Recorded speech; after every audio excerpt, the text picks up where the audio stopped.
Sasakay na ako ng train papuntang Minoo Station.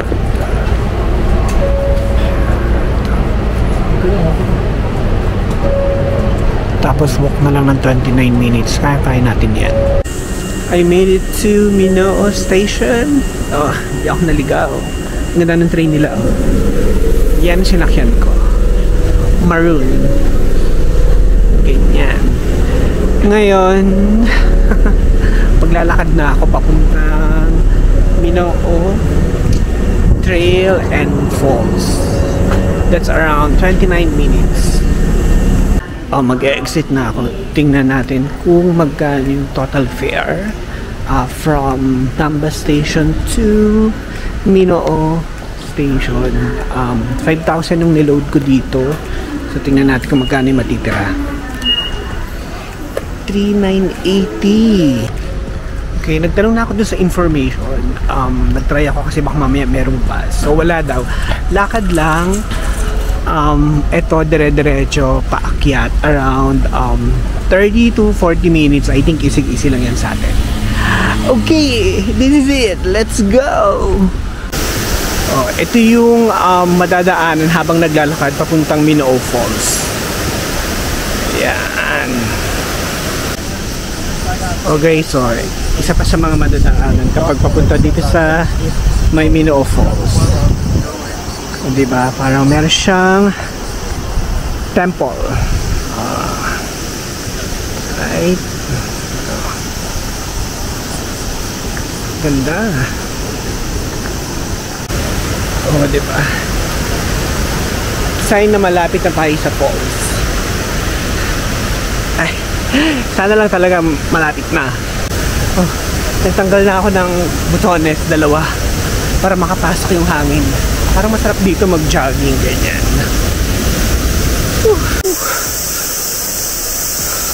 Kung pupunta kayo dito, huwag nyo munang isusuot yung pang-OOTD nyo. Magpalit na lang kayo pagdating dun sa taas. Eto na, to Minoo Falls.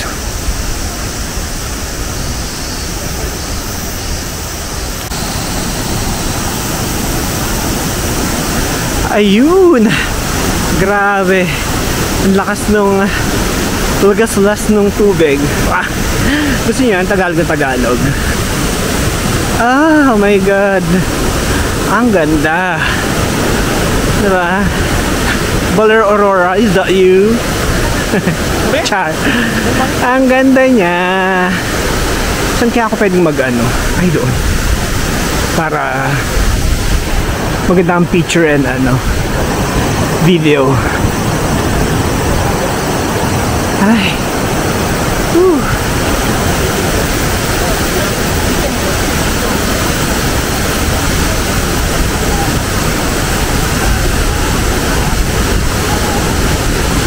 Wow! Ganda. Ayun! Lakas! O, diba? Grabe oh, ang lakas nung tubig. Siguro dapat ang dala mo dito ay waterproof na gadget. Kung hindi, talsik-talsik ng tubig. Yan. Hapon na, it's 2 something and onti na lang yung mga taong nandito. Gusto ko sanang lumapit dun kaso tumitilamsik yung tubig malakas Tingnan naman yung yung mukha ko tsaka yung salamin ko.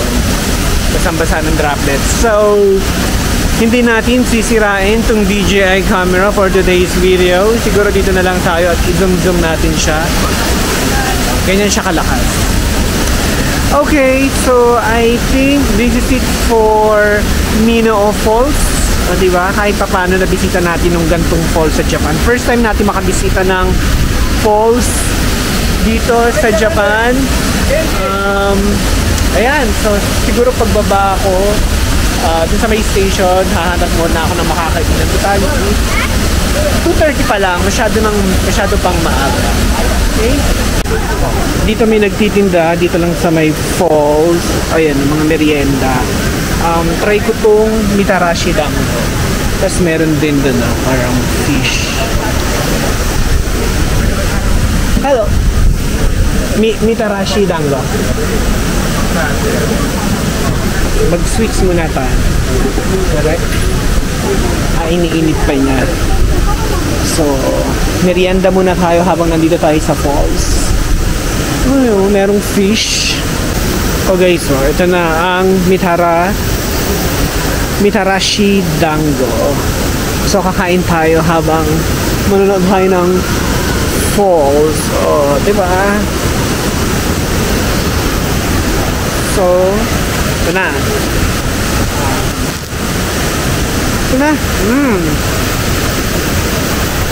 Parang siyang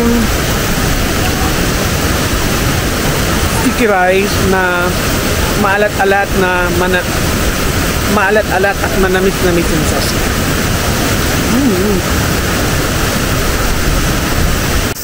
Mas madali ang pababa kaysa sa paakyat. So, wala nang masyadong effort. So, yung maganda naman yung falls. Tsaka, libre siya. Hindi katulad sa Pilipinas na lahat na lang may entrance fee, may environmental fee, diba? Dito, ang kabayaran lang is yung mapapagod ka sa pag-akyat. Pero worth it naman. Ito na ang train na sasakyan ko papuntang Ishaibashi. Ishaibashi. Oh guys, ito kabisado ko na to. Ito familiar yung meron parang pabilog na ganyan. So, last train ride papuntang Nam. Ayan guys, nakapag shower na ako after ko magpunta sa Minoo Falls. Ngayon, ano ba gawin ko? Sige, tambay-tambay na lang muna siguro sa may Dotonbori dun sa may river. Tapos kakain ako ng takoyaki. Okay, kakain muna ako ng takoyaki dito sa tapat ng pinakamalaking Don Quixote. Ayan. O, yung mga nag-river cruise. So, basang sisiw yarn.